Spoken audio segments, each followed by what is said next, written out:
Hello, so my name is Jonathan Pallant. I'm here to give you a very brief introduction to using Rust on the Raspberry Pi. So, start off, what is Rust? It is a programming language. Very specifically, it is a systems programming language. We'll get on to what exactly that means shortly. But this is a program that's designed to be, what they say, fast, safe, and concurrent. Normally, when you choose a programming language, fast, safe, concurrent, pick two is the normal answer. The story with Rust is fast, safe, concurrent, you can have all three at the same time. This is a programming language that's backed by Mozilla. It was started by one of their staff members in his spare time. They found out about it.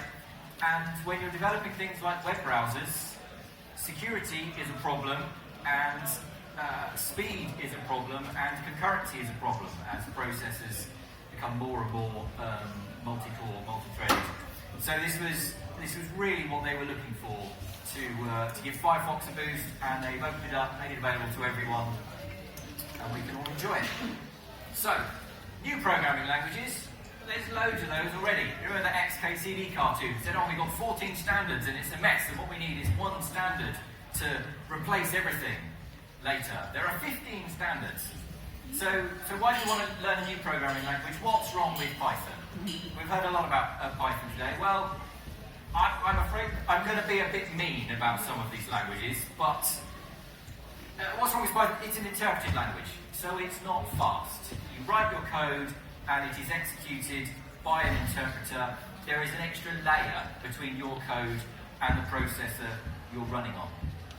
There is no static checking in your Python program. I've written quite a lot of Python. I do it as part of my day job. My favourite kind of bug in Python is when my exception handler raises an exception because I've got the arguments to the string formatter wrong. So what I wanted to do is say there was an exception and this happened. And what I actually get is an exception that says, I expected 3 arguments and you gave me 2.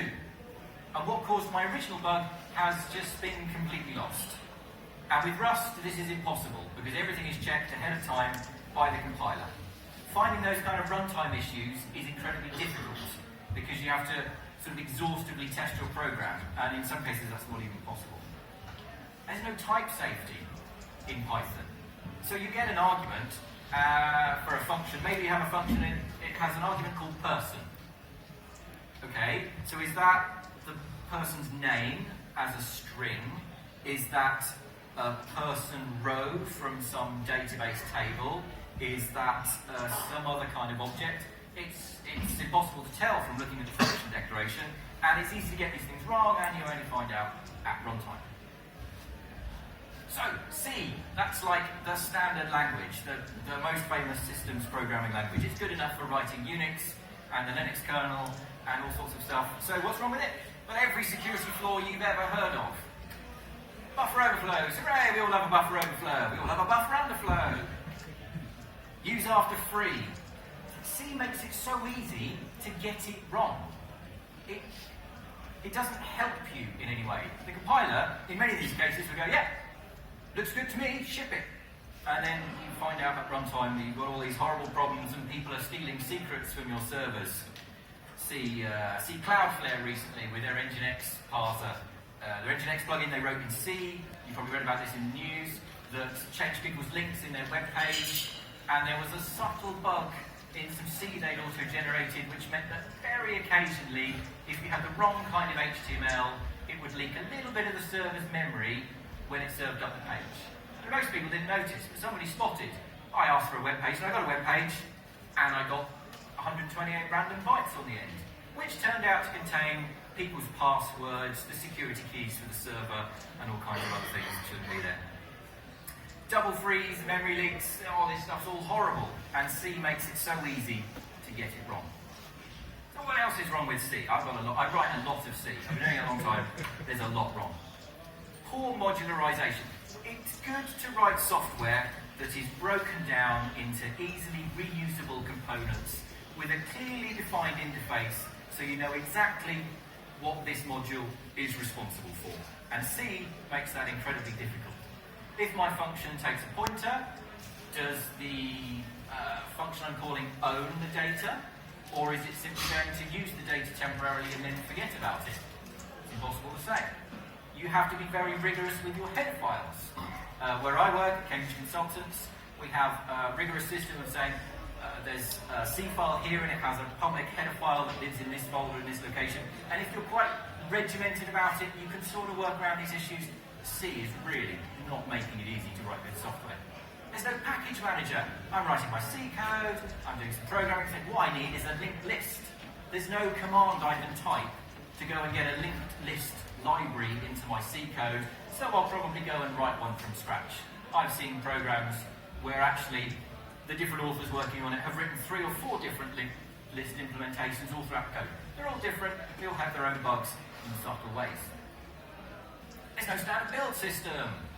With all Windows projects on GitHub, you can check them out. It says, yeah, /configure, make install. If you've ever tried to create a project that uses auto tools, that uses configure, make install, it's a non-trivial exercise and requires a substantial amount of patience. So people go, oh, I'm not going to use auto tools, I'll use scons, I'll use CMake. It's all different and it's all complicated and it doesn't aid reuse and the sharing of good ideas. It's your XKCD 14+1 standards all over again. Documentation generators. Auto-generating documentation of source code is a really good idea. This is something that Python does pretty well. People use Sphinx, standard format for comments, it all comes out nicely. It just doesn't exist for C. You could argue Doxygen is sort of a standard, but there's an awful lot of code that doesn't follow Doxygen's rules. And the problem with all of this is people get away with it. I have seen an engineer, I'm not going to name them, they were having trouble understanding the build system. It was a complicated make-based build system, and they were writing a new module, so they simply hash included their C file from another C file that was in the build. And it worked! You know, yeah, truck build, code builds, but it's the sort of thing that experienced engineers have to come in and clean up later, and it's not fun and it's not nice.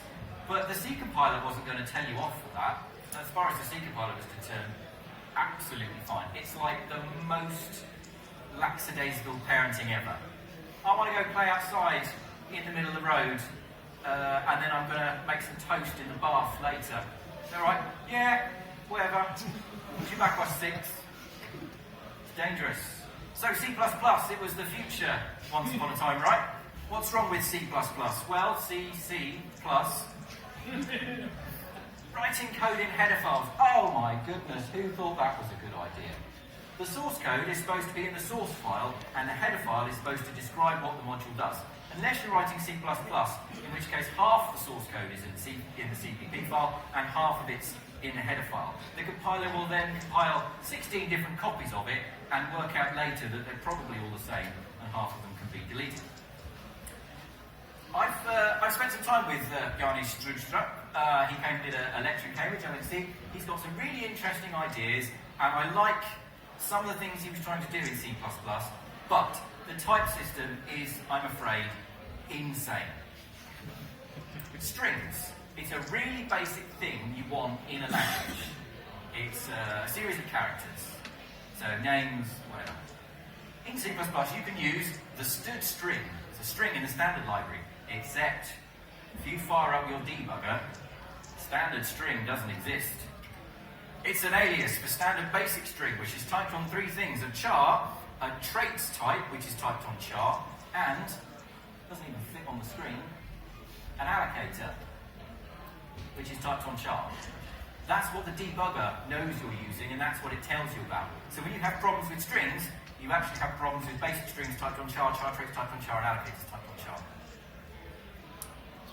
Non-trivial. So,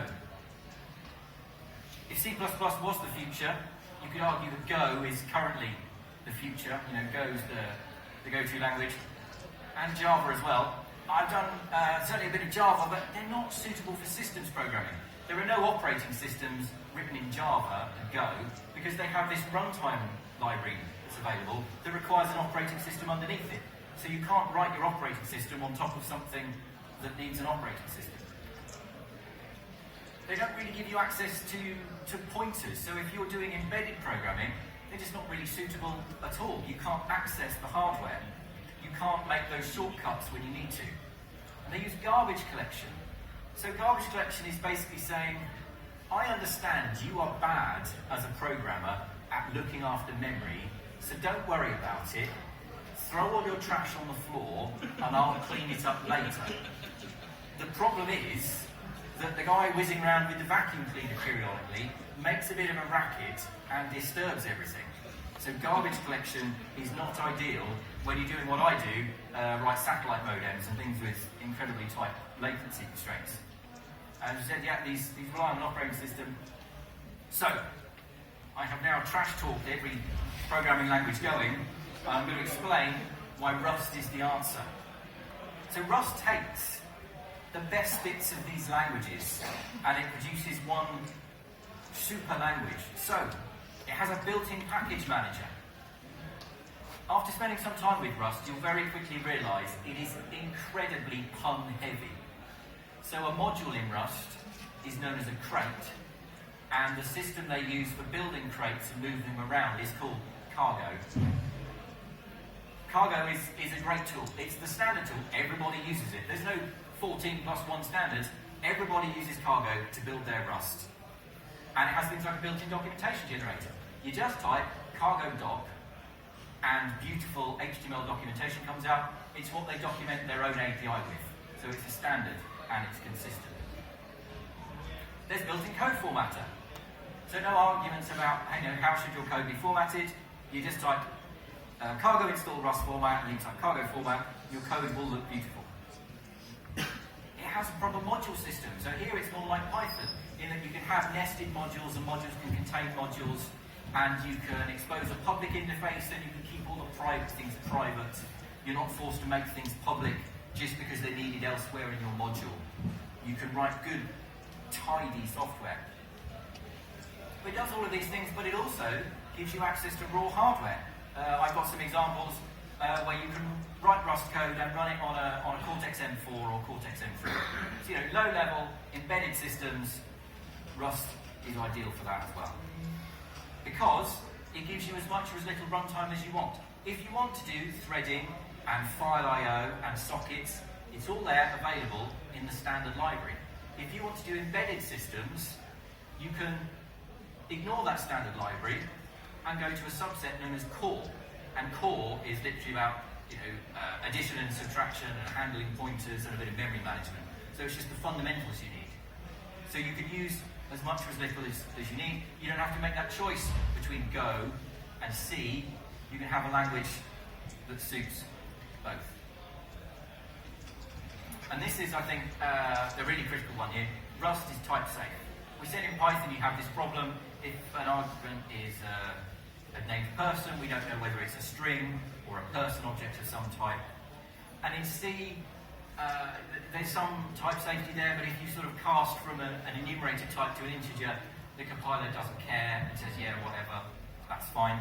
With Rust, it is incredibly strict. As a beginner to Rust programming, expect to get shouted at by the compiler a lot. After a while, Stockholm Syndrome, it becomes comforting. If I manage to pass the code and there's no errors at all, I think, I must have done something wrong. I missed the sternness. But by doing all of this strict type checking up front, it means there's a whole class of bugs that just cannot happen in your code. Guaranteed. What else? They really go into this thing called zero cost abstractions. They like getting you to write code that expresses what you mean. You're not writing code to satisfy some sort of compiler need. You just express, I've got a workshop later on, we're going to do some Rust on the sense hat. It's got a temperature module. If you want to read the temperature in the Rust library, you say, get me the temperature, and what you get is a temperature object. And then if you want to convert it to Celsius or Kelvin or Fahrenheit, there's a method to do that, and then you get the raw number. And you can add temperature together. But because you're dealing in temperature objects, it's very obvious what's going on. If this was C, we just have some floats. and then if I had a float that was some length and a float with some temperature, I could just add them together and it doesn't make any sense. The compiler doesn't care. Whereas in Rust, if I had a temperature and a length, it wouldn't let me add them together because it'd say, I don't understand how you can add temperatures and lengths. But here's the key thing. Using a temperature is no slower than using a raw floating point value underneath. All of that abstraction layered on top dissolves away in the compiler. And what you end up with is machine code that is, in some cases, faster than you can get from the very best C. So, the thing here is, when you compile your Rust, the compilation process itself is fairly lengthy, but the machine code that comes out, because it's built on LLVM, and it has multiple optimization steps as it goes through, you get very fast code. It can make, in C, the compiler can't make assumptions, because with pointers it can't tell if you've got two pointers pointing at the same place, whereas in Rust that's not allowed. So there are lots of opportunities for optimizations here that the Rust compiler can take, and it's getting better. There's no garbage collector. The memory management is explicit, but it doesn't require garbage collection to just come around and clean up after you. It makes you tidy up as you go, and tidies up for you as you go, automatically. If you're using a variable, it goes out of scope, memory is deallocated automatically. It's impossible to forget to do it, it's impossible to keep references to stuff that's been deallocated. You can put things on the heap, and you can do reference counting. If you want to share objects in that way, it's all there if you need it. One thing I really like about Python is its sort of functional program idiom. So I like using iterators with filters and maps, and that's all available in Rust. And it all compiles down to really efficient machine code underneath, and all of these abstractions dissolve away. We've got closures, so if you like JavaScript and you're used to that kind of model, yes, you could just write closures inline, passed into functions. And here's the key thing. If your Rust code compiles, then you are guaranteed no seg faults, no memory leaks, no race hazards, no buffer flows, underflows or overflows. That is guaranteed. So this gives you a warm feeling. It knows that when you push your code into production, it's still possible to write logic errors, it's possible to write Rust that doesn't make any sense, doesn't do what it should do, but that stuff you're responsible for and you can worry about that. With all of these things, they're just taken care of. There is an asterisk there, because there is a mode you can put the Rust compiler into called unsafe mode. In the middle of my large file of safe code, I can say, okay, for performance reasons or to access this embedded peripheral, I'm going to go into danger mode. I'm going to activate unsafe. And at this point you have access to raw pointers, and you can cast things willy-nilly, and you can do all sorts of dangerous things. But it's limited to that small section you marked unsafe. So if your code does have a runtime problem, and this has happened to me, it's almost certainly in that unsafe code, and you know where to look. You don't have to go through the whole file, you don't have to go through the whole program. And actually I did have a problem with a piece of Rust code I wrote, and it was in the one unsafe line in the entire project. I'd made an assumption and I got it wrong, and I told the compiler not to worry about it. It's my fault. So, I've told you about this language, I've said it's wonderful. Well, I try to use Rust for all of my projects. It suits both of those things. I work at Cambridge Consultants, we're on the science park. The big thing about what I do is about software quality, and I'm convinced Rust is a really good way to deliver that. So I'm now writing Rust code for my customers at work. Dropbox had some issues with their backend. I think it was written in Go, it was using too much memory. We rewritten parts of it in Rust. Mozilla. We said this started out with Mozilla. The Firefox web browser is a big, massive, complicated piece of C++. There is apparently a sign in the Mozilla office that says you need to be this high to write multi-threaded C++. That sign is placed 15 feet high on the wall. With Rust, they reckon they can lower that to about 5 feet.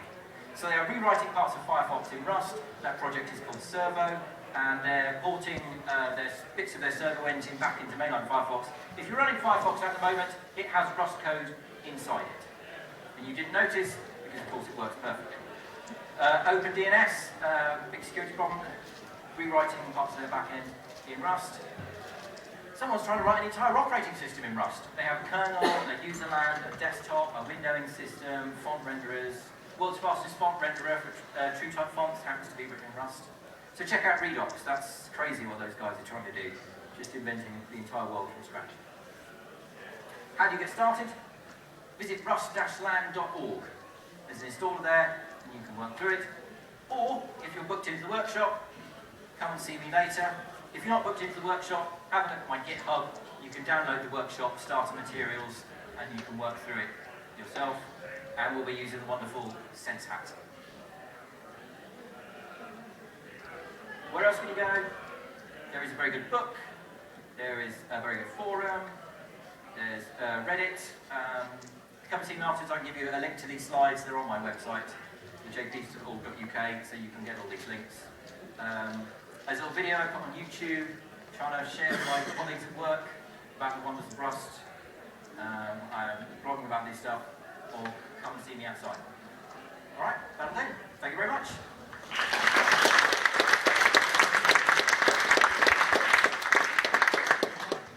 Any questions for you?